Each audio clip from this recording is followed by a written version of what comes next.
Well, a warm welcome back then to the Clocking Up the Winners podcast, and this is a special Cheltenham edition. We're going to do a series of these videos looking at the novice chases, the novice hurdlers, and perhaps some recollections from the past as well. Some good meetings, one or two bad ones. Quite a few of those, Sam, yeah. I'm joined by my my co-host, Sergeant Andrew Holding, who's had his haircut for Cheltenham. Yeah, very much so, yeah. He will actually be at Cheltenham, not joining the reins in the next couple of weeks.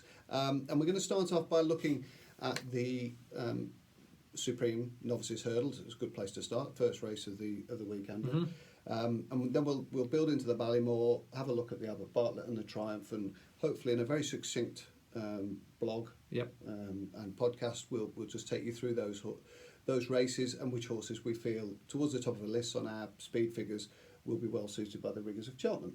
Okay, so off we go with the Supreme then. Massive roar and a relatively short price favourite in Shishkin as we stand. Yeah, the first thing we should say before we start is what we're trying to do with the potential subscribers or the subscribers at the moment is give them an idea what to look for when they're downloading the figures. And the golden rule really is that figure of 70.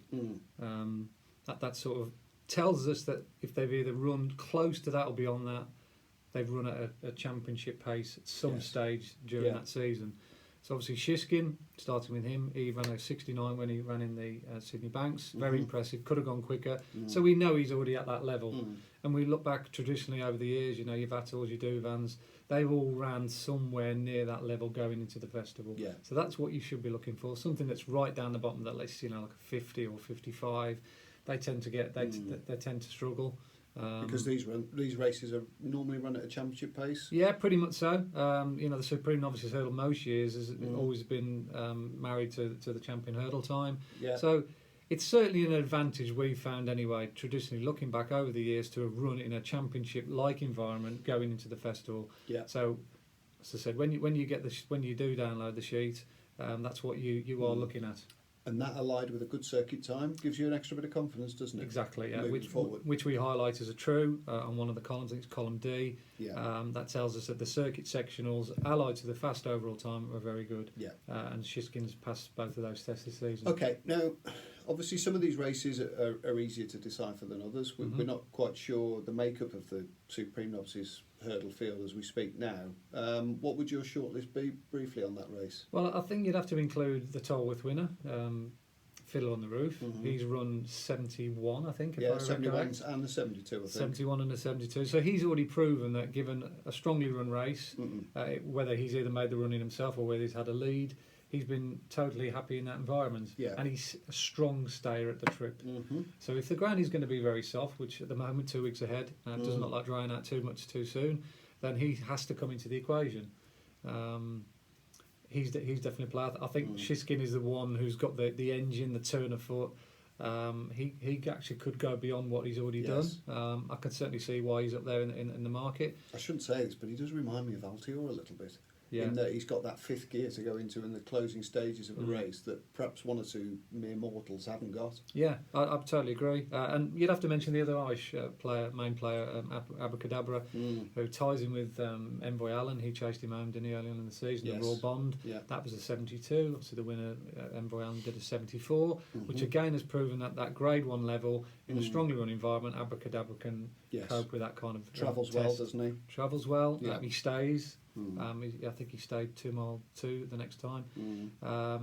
So he's another one who you've got to put on your shortlist. So at this very early stage, the market is actually at this moment reflecting our figures. Shishkin, Abracadabra, Fiddler on the Roof. Obviously there's others to mention, but without boring everyone senseless, that's what you're looking for. And we will actually be doing sort of a vlog and a podcast on the eve of Cheltenham as well, where we might just firm up 1 or 2 of these sort of decisions and races that we're keen on playing in. Well, once we've seen the full field, the absolute going on the day, that's why we're going to do podcasts close to the time, to actually tie all the strands together and say, right, here's our short list of 3 right at the moment. Just give a little bit of a vague idea of where we're going. This is a bit of an overview. We'll have 1 or 2 firmer conclusions though as we go through this. The Ballymore's a very interesting race. Yeah, it is. Yeah, outside of the favourite, obviously, Voyal, we've already touched upon him, having run a very fast time early on in the season. He's been saved, especially for Cheltenham. He hasn't run for a little while now. think that's the right decision because he looks as though he's got a great technique. I don't think there's any reason to run him again to give him any more practice. I think he'll be away for a schooling trip, won't he? More than likely. Whether that Leopardstown get together gathering, Yes. Pre-Cheltenham might see him there. I don't know, but he's a serious talent, and at the moment I wouldn't say I'm necessarily looking to oppose him in a mad rush. I've got a lot of time supporting John. He clocked a good couple of times early on the season, yet he was under the radar. He was 25-33 to 1. Nobody really latched onto him, even though our speed figures suggested he was.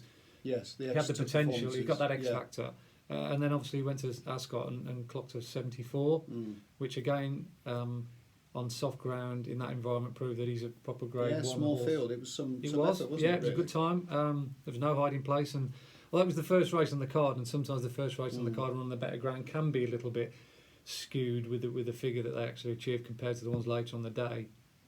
I certainly think he's one to consider. Yeah. So yeah, those are the two that you're looking at the moment that do stand out in that category. But I think Envoy Allen is one of the hardest ones for us as a speed figure service to say that's a weak favourite because he's only done this. He's a bit like Sam Crow, isn't he? In that he does look impregnable. I wasn't sure that he was actually going away from one or two horses. And was it Navan or Nace? Where did he win? He won at Nace. Nace, that's it.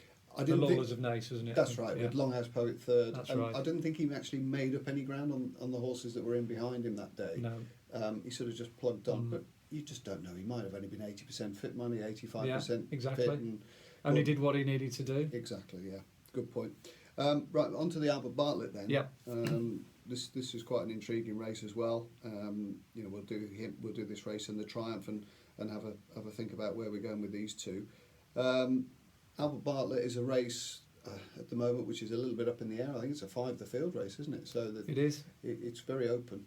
Well, we were asked to draw up a shortlist of the better races to concentrate on and where do our figures work the best, and we went through historic data and dug out the best 4 or 5, and actually the Albert Bartlett, believe it or not, even though there's been some big price winners, has proven that our numbers really do work. Minella Rindo was well up there last year. I think he was either second or third top. The year before, Kilbrook and Storm was top with the 73. I remember that distinct because we're all looking at each other afterwards thinking, how have we not backed this? Loads of course experience, loads of runs, which is another thing to look at. And he was top of the sheet. We never backed him or put him up. No. And Penn Hill the year before that, he was top as well. So the last 3 winners of this race might have been difficult to decipher looking at the betting, but if you looked at our figures, they certainly give you a good indication or a good guide. And this year, the Time Hill has done absolutely nothing wrong on the figures. He was very good when he won the Challow, 75, which again is well above par for a novice hurdle. They went a good gallop that day. Trouble is, you mentioned the C word there. Yeah, I know, the Challow Hurdle, which has never thrown up a novice hurdle winner for any horse that's won the race. So that's always not in our memory anyway. Not in our memory, no. So that has to be a concern. Whatever reason it is, it's there on paper, so you've got to respect it. But he would certainly be one from a figures perspective that you would be centering your thought process around. Okay. And very briefly, there's the recent Irish winner of Gordon Ellis has come out well on our figures. Yeah, Run Wild Fred, recent winner at Punchestown, won by 2 lengths, beat a hot pot of William Mullins's. Looked good on the eye, but we went back and did the numbers and it was very good. The circuit sectionals were good for a 3-miler. And he looks one of those hardy types, typical Gigginstown horse that will just keep galloping. I've mentioned Delcare as well in an earlier few previews, and I think if he runs, and I haven't seen him obviously run since early November, but his form's worked out really well. The Mead horses are going all right as well at the moment, aren't they? They've come back nicely, and Very Woody won the race for him a few years ago, and he had the 1 run going into the festival, so he's looking to perhaps to keep him fresh for Cheltenham maybe. Yeah, and a very quick appraisal on the Triumph. Yeah, I would say based on our historic data, slightly substandard Triumph. Normally you'd get a juvenile at some stage, maybe 1 or 2 run over 70. Yeah. Our Connor in his year ran a 74. He ran that in the spring juvenile before winning at Cheltenham. All Mankind's top this year with a 69, which is good, but it's not absolutely out. No, not stratospheric. No. Goshen the same. He's run some okay figures, but he's done nothing to suggest he should be so short in the betting. And even the recent Kempton winner Solo, good 62, solid, nothing wrong with that. With a plus, as it were. Yes, yeah. More to come. But more to come. But again, a horse that I personally wouldn't be getting absolutely mad carried away with at 5-2, 3-1, or whatever he is now. If you've got fancy prices, fair enough. But he's a player. But the figure suggests he's still got a bit more to improve on. Okay, good stuff, Andy. We'll be back shortly with the novice chase appraisal.